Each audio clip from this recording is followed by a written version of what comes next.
Kepala Pusat Penerangan Hukum Kejaksaan Agung Kejagung Ketut Sumedana, menjelaskan tim JPU Jampidum Kejagung, tim JPU Kejaksaan Tinggi Jawa Barat, dan tim JPU Kejaksaan Negeri Indramayu menerima penyerahan tersangka RPG alias Panji Gumilang beserta barang bukti tahap 2 dari penyidik Direktorat Tindak Pidana Umum Bareskrim Polri di Kejaksaan Negeri Indramayu pada Senin, 30 Oktober 2023. Pimpinan Ponpes Al Zaitun dituntut melanggar beberapa pasal yaitu Pasal 14 Ayat 1 dan atau Pasal 14 Ayat 2 dan atau Pasal 15 Undang-Undang RI Nomor 1 Tahun 1946 tentang Peraturan Hukum Pidana dan atau Pasal 156A huruf A KUHP dan atau Pasal 45 Ayat 2 Jo. Pasal 28 Ayat 2 Undang-Undang RI Nomor 19 Tahun 2016 tentang perubahan atas Undang-Undang RI Nomor 11 Tahun 2008 tentang Informasi dan Transaksi Elektronik. Pasal 14 Ayat 1 dan atau Pasal 14 Ayat 2 Undang-Undang RI Nomor 1 Tahun 1946 tentang Peraturan Hukum Pidana menjadi dasar utama dalam tuntutan ini.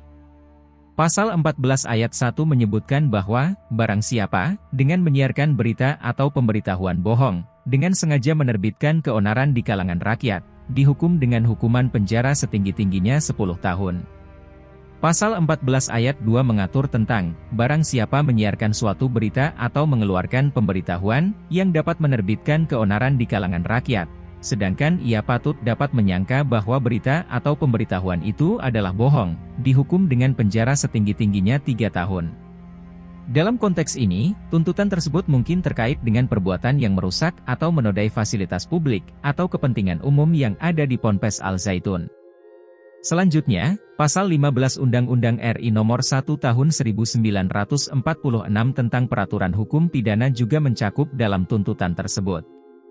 Pasal 15 berbunyi, setiap orang yang membuat, menyimpan, mengirimkan, menerima atau memasukkan kepada orang lain surat kabar, gambar, tulisan, atau benda yang dapat menimbulkan perbuatan jahat, dapat dihukum dengan pidana penjara selama-lamanya 4 tahun 8 bulan. Pasal ini mungkin berhubungan dengan konten yang dianggap meresahkan atau berpotensi menimbulkan perbuatan jahat yang terkait dengan Ponpes Al Zaitun. Pasal 156A huruf A KUHP adalah pasal lain yang disebut dalam tuntutan.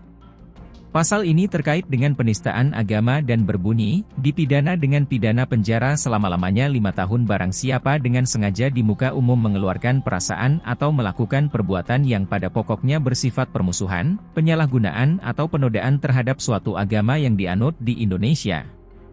Tuntutan ini bisa berhubungan dengan kontroversi agama atau isu agama yang terjadi di Ponpes Al Zaitun.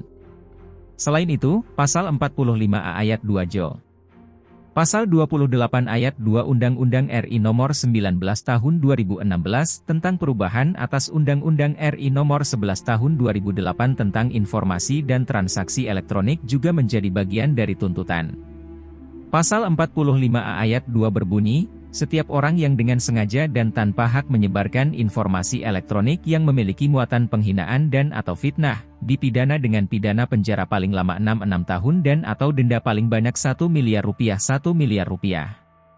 Pasal 28 Ayat 2 mengatur tentang, setiap orang yang dengan sengaja dan tanpa hak mendistribusikan, mentransmisikan, atau membuat dapat diaksesnya informasi elektronik dan atau dokumen elektronik yang memiliki muatan penghinaan, dan dapat dikenakan pidana penjara paling lama 6 tahun dan atau denda. Dalam konteks tuntutan ini, pasal-pasal tersebut merujuk kepada penggunaan media elektronik atau media sosial dalam menyebarkan informasi yang dianggap mengandung penghinaan atau fitnah terhadap pihak lain. Halo, selamat berjumpa dengan saya Anika, pembaca berita podcastnews.id. Saksikan terus konten-konten menarik dari kami. Jangan lupa subscribe, like dan komen.